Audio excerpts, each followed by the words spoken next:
कृपया बैठे। Indian desk पर समाप्त हुआ। Thank you. धन्यवाद। श्री सुधांशु त्रिवेदी जी।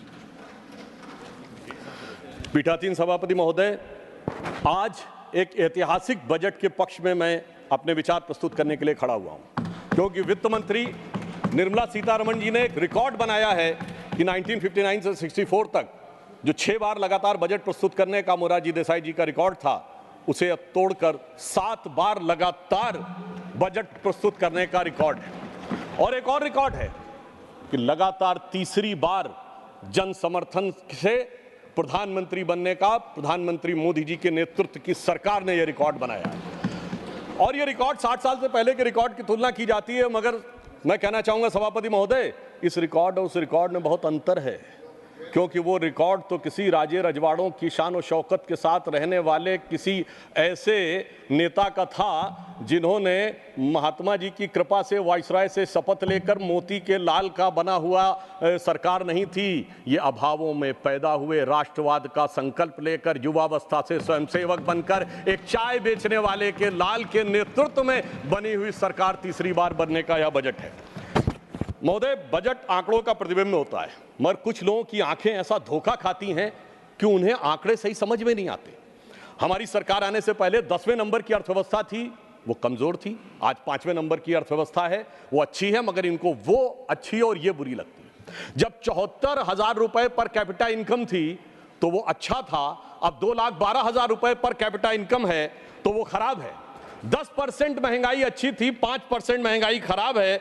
ग्रोथ रेट 5% से कम थी, वो अच्छी थी, और अब ग्रोथ रेट 7.2 और कुछ सीमाओं में 8% है तो वो खराब है। मगर सभापति महोदय, समझा जा सकता है जिनकी संख्या की समझ ऐसी हो कि 99 बड़ा है और 240 छोटा है, 22% वोट अच्छा है, 38% वोट कम है, तो वो सहज ही समझा जा सकता है। जिनकी सोच ऐसी हो कि थर्ड टर्म में गवर्नमेंट बनाना पराजय है और थर्ड अटेम्प्ट में थर्ड डिजिट टच न कर पाना ऐतिहासिक विजय है, मुझे लगता है। परंतु एक बात मैं कहना चाहूंगा कि इतना तो कम से कम उनको अख्तियार मिला है कि पहली बार नेता प्रतिपक्ष का पद उनको मिला है। इस बात के लिए मैं उनको शुभकामना देना चाहता हूं। और राजीव शुक्ला जी ने अभी एक शेर बोलते हुए कहा था ना कि वो शोहरत आई है, वो गई भी हो सकती है, तो वो जिस ढंग के लहजे और जिस ढंग के तेवर दिखा रहे हैं, उनके लिए मैं कहना चाहूँगा, हमारे यूपी की एक शायरा है, इमरान प्रतापगढ़ी जी को याद होगा, उनकी बड़ी फेमस नज़्म है कि खामोश लब हैं, झुकी हैं पलकें, दिलों में उल्फत नई नई है। मगर यहाँ तो उल्टा है, गुस्ताख लब हैं, तनी हैं बौहें, दिलों में नफरत नई नई है। मगर उसके आगे की लाइन है, ज़रा सा कुदरत ने क्या नवाजा जो आके बैठे हो पहली सफ में, यानी फर्स्ट रो में। जरा सा कुदरत ने क्या नवाजा जो आके बैठे हो पहली सफ में, अभी से उड़ने लगे हवा में, अभी तो शोहरत नई नई है। तो अब मैं कहना चाहूंगा कि उनको हवा से उतारकर धरातल का कुछ इतिहास बताना चाहता हूं। एक दौर था जब भारत में विकास की दर 1.25 से 2% रहा करती थी और कभी कभी शून्य के पास पहुंच जाया करती थी। आज भारत की विकास दर विश्व की समस्त अर्थव्यवस्थाओं में सबसे ऊपर 7% से ऊपर जाकर खड़ी हुई है। एक दौर था जब वर्ल्ड बैंक और IMF के सामने हम याचक की मुद्रा में खड़े हुए होते थे, और आज स्थिति क्या है कि वर्ल्ड बैंक के प्रेसिडेंट अजय बंगा ने जुलाई 2023 में कहा है, मैं कोट कर रहा हूं, amid global challenges I am more optimistic about India and its economy now that it has been a long time। लंबे समय के बाद भारत की अर्थव्यवस्था के प्रति मैं आशान्वित हूं। महोदय, मैं याद दिलाना चाहता हूं, पुराने जमाने की एक बड़ी फेमस फिल्म थी जिसमें एक डायलॉग था कि तुम्हारा मुल्क 1970 के आसपास की, ये 2 रोटी खाता है तो एक कर्जे की खाता, India's contribution to the world is 0 0 and 0। मैं याद दिलाना चाहता हूं, आज मोदी जी के नेतृत्व में हालत ये हुई है कि IMF की चीफ क्रिस्टिना जॉर्जिएवा ने कहा है कि India's contribution to the global GDP is 15% and it is becoming growth a continuous to remain a bright spot in the global economy। Sir 15% के द्वारा ब्राइटेस्ट स्पॉट भारत बना हुआ है। फिस्कल डेफिसिट 4.9% है, करंट अकाउंट डेफिसिट 0.7% है, all time high capital expenditure है, all time high foreign exchange reserve है। और एक और तथ्य में शायद लोगों ने ध्यान रहा हो, पिछले वर्ष भारत में फॉरेन रेमिटेंस $125 बिलियन का हुआ, जो पूरे वर्ल्ड में सबसे ज्यादा था, चाइना से भी ज्यादा था। और इसमें महत्वपूर्ण बात क्या है कि सामान्यतः फॉरेन रेमिटेंस हमारे यहाँ मिडिल ईस्ट के कंट्रीज से हुआ करता था, जहां हम किसी को छोटा और बड़ा नहीं कहते, पर जहां कहा जाता था सामान्य औसत दर्जे के काम करते थे। पर इस बार 36% जो ग्लोबल रेमिटेंस है वो डेवलप्ड इकोनॉमी यानी अमेरिका, यूरोप और सिंगापुर से आया, जो दर्शाता है कि भारत की मेधा की सीमा तक जाकर विश्व में पहुंचकर प्रभावी होना शुरू हो गई है। और मैं याद दिलाना चाहता हूं, इनके समय में स्टैंडर्ड्स एंड पुअर ने भारत की रेटिंग पॉजिटिव से निगेटिव कर दी थी, स्टेबल से निगेटिव कर दी थी। वर्ल्ड बैंक ने 2008 में अपना कमेंट दिया है कि with 55 to 60% of India's irrigated land is supplied by ground water, और इलेक्ट्रिसिटी इरेटिक है, फ्लक्चुएशंस बहुत ज्यादा हैं। और अब मैं बताना चाहता हूं मई 2024 में वही वर्ल्ड बैंक क्या कहता है, the positive outlook reflects in our view with the policy stability, deepening economic reforms and government's elevated debt and interest burden while bolstering economic resilience could lead to high rating over the next 24 months। यानी अब वही कह रहा है कि भारत इन शानदार तरीके से आगे बढ़ रहा है कि 2 साल और आगे चलता रहेगा।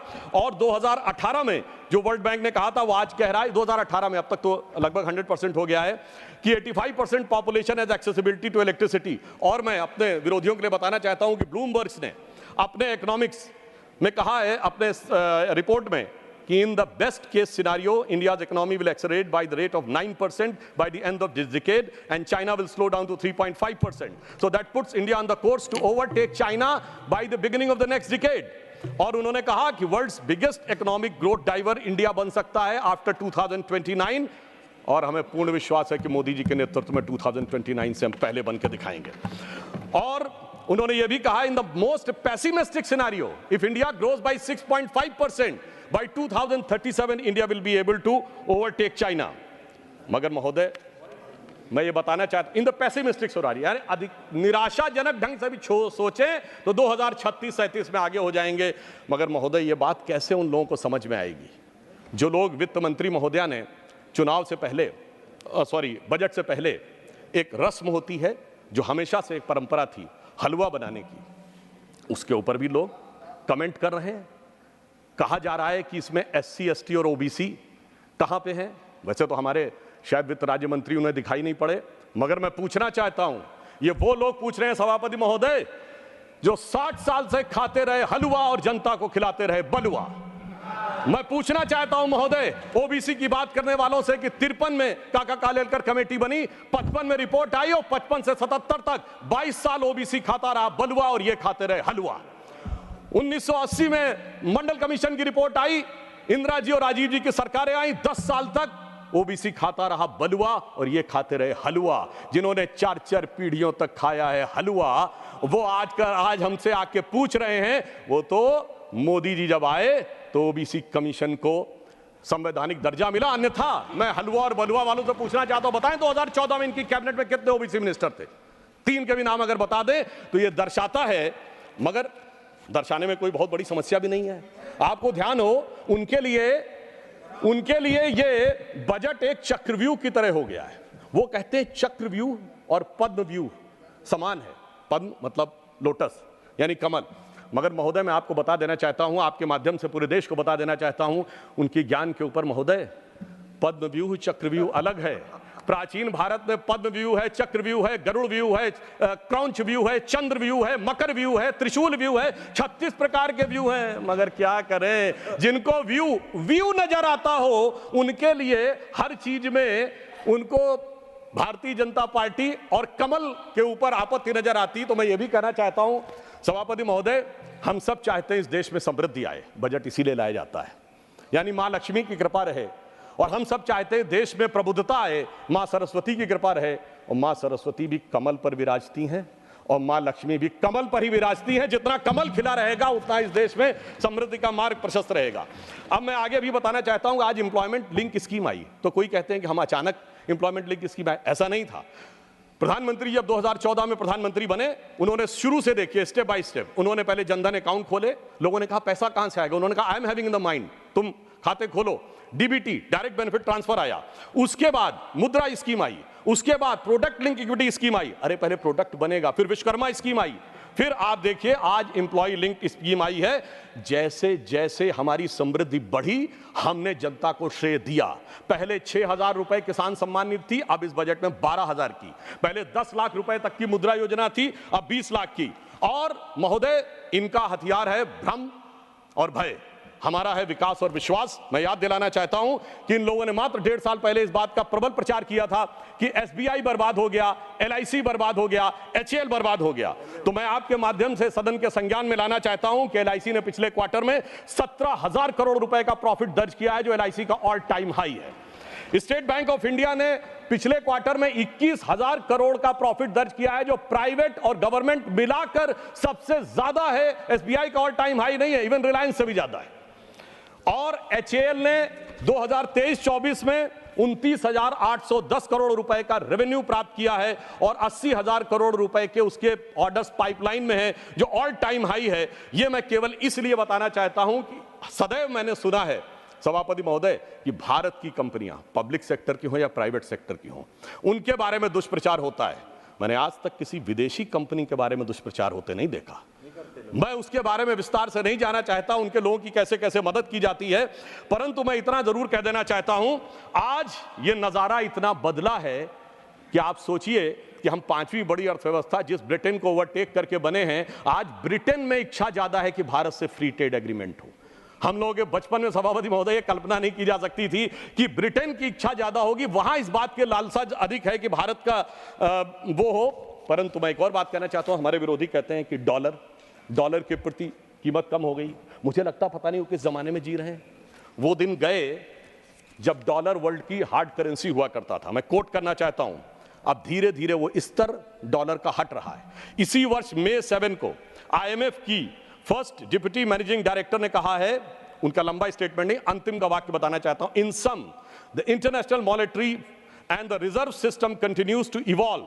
The patterns we highlighted earlier were gradual movement away from the dollar dominance and rising role of the non-traditional currencies of the small, open and well-managed economy. और आगे मैं कहना चाहूंगा, enabled by new digital trading technologies remain intact. तो digital economy जिन देशों की मजबूत है वो अब इंटैक्ट है। और आज स्थिति यह है कि सबसे बड़ा हमारा जो फॉरेन एक्सचेंज का रेवेन्यू आता है पेट्रोल में, वो हम मुख्यतः रुपये और रूबल में प्ले कर रहे हैं।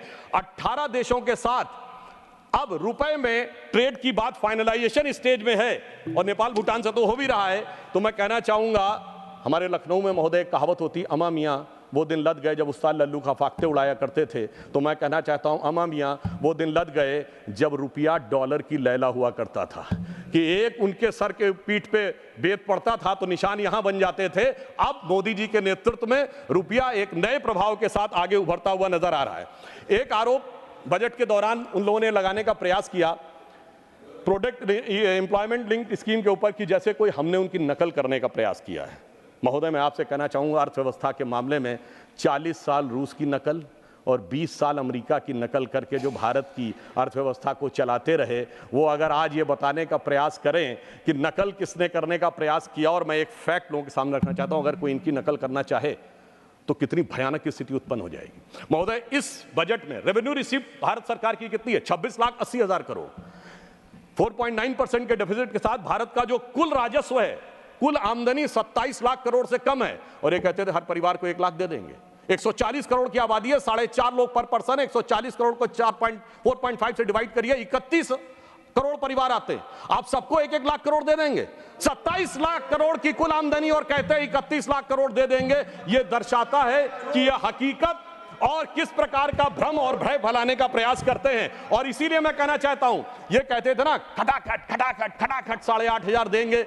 मैं कहना चाहता हूं, जहां सत्ता में आए हो दीजिए ना, कौन रोक रहा है? आप राज्यों में भी सत्ता में हैं, चलिए राज्यों के पास पैसा कम है तो 6,500 ही दे दीजिए।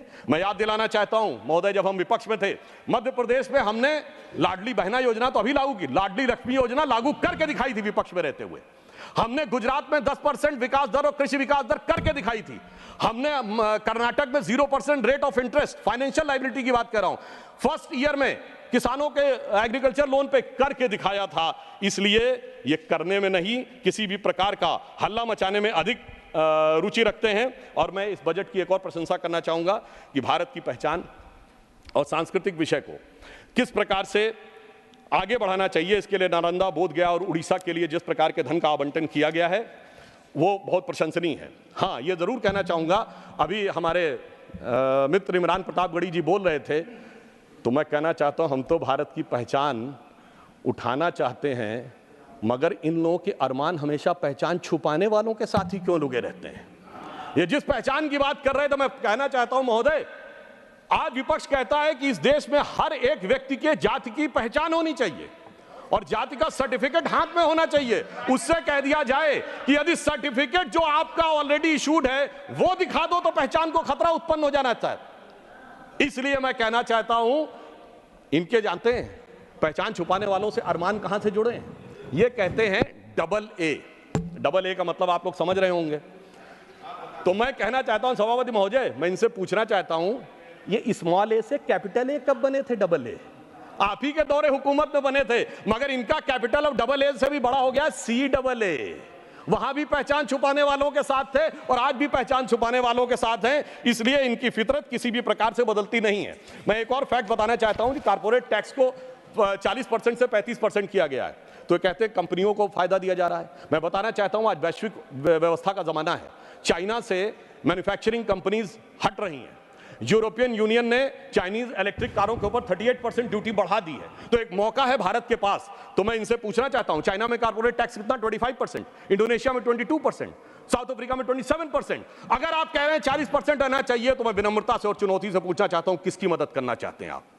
किन देशों की कंपनियों की मदद करना चाहते हैं? यह बात आज देश के सामने बहुत साफ रुक कर सामने आ रही है। और मैं यह भी कहना चाहता हूं, जिनको लगता है कि टैक्स स्ट्रक्चर को चेंज किया गया है, तो टैक्स स्ट्रक्चर का स्टैंडर्डाइजेशन किया गया है। लॉन्ग टर्म कैपिटल गेन हमारे सारे एसेट पे, जमीन हो, शेयर हो या सोना हो, सब पे 12.5% किया गया है। और जिनको लगता है कि कुछ सीटें कम हो गई हैं तो उनका हौसला बढ़ गया है, तो सावन का महीना है, जैसा कि भी इमरान भाई कह रहे थे, तो मैं सावन के महीने पे भी कहना चाहता हूं, कुछ दीपों के बुझ जाने से आंगन नहीं मरा करता है, कुछ पानी के बह जाने से सावन नहीं मरा करता है।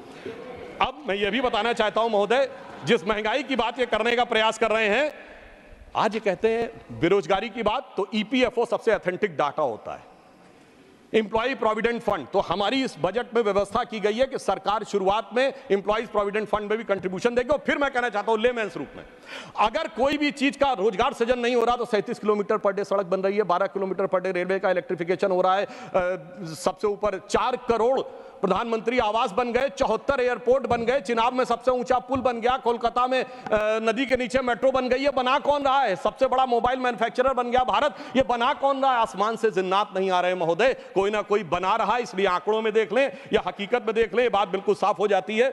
और जो अभी उन्होंने दूध दही की बात कही थी, तो मैं एक बात बता देना चाहता हूं महोदय, 2004 में जाके देख लीजिए, फुल क्रीम दूध 18 रुपए का था, जब हमारी सरकार आई तो 40 रुपए का था। कितना बढ़ा?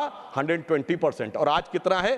65 रुपए का। कितना बढ़ा? 60%। तो जब तुलना की जानी चाहिए तो ईमानदारी से तुलना की जानी चाहिए। और राज्यों को देने की बात पे मैं कहना चाहता हूं, हमारी सरकार ने ईमानदारी से दिया है। डिफेंस कॉरिडोर बनाने की बात आई, सबसे बड़ा जो डिफेंस एस्टेब्लिशमेंट जो अंतर हुआ है हमारी सरकार आने के बाद, 2 डिफेंस कॉरिडोर हुए, एक उत्तर भारत में, एक दक्षिण भारत में। उत्तर भारत का मेरा उत्तर प्रदेश को और दक्षिण भारत तमिलनाडु को। उत्तर प्रदेश में भी उस समय हमारी सरकार नहीं थी, पर आप सोच सकते हैं सरकार आ सकती थी। तमिलनाडु में तो हमारी सरकार आने की संभावना नहीं थी, फिर भी ईमानदारी से दिया है। महाराष्ट्र में वधावन पोर्ट के लिए 76,000 करोड़ रुपए दिया गया है। आज मैं बताना चाहता हूं, 500 बड़ी कंपनियां जो आएंगी, तो उत्तर भारत में NCR का क्षेत्र उससे सबसे ज्यादा लाभान्वित होगा। तो दिल्ली के आसपास के राज्य, हरियाणा हो, उत्तर प्रदेश हो, राजस्थान, उनको सबसे ज्यादा लाभ मिलने की संभावना है। आईफोन बनाने की फैक्ट्री तमिलनाडु और कर्नाटक में लगाई गई है, जिससे इस बात का पता चलता है। मगर एक बात मैं और कहना चाहता हूं महोदय, ये कहते हैं बिहार को बहुत दिया गया और वहां कहते हैं बिहार को कुछ नहीं दिया गया। तो मुझे लगता है कि पटना और दिल्ली के बीच में इंडी गठबंधन वाले क्या हो गए हैं, जिसे मैं बिहार की एक भाषा में कहते हैं, मुझे लगता है कि लोग कंफ्यूजिया गए हैं महोदय। ये इतना कंफ्यूजिया गए हैं कि जिसे आदरणीय लालू प्रसाद यादव जी का एक बड़ा फेमस डायलॉग था, जो उन्हीं की शैली में था कि बहुत पॉलिटिक्स है। मुझे लगता महोदय बहुत पॉलिटिक्स है, इसलिए दिल्ली सही बोल रहा कि पटना सही बोल रहा, पटना सही बोल रहा कि दिल्ली सही बोल रहा, ये समझ से परे है।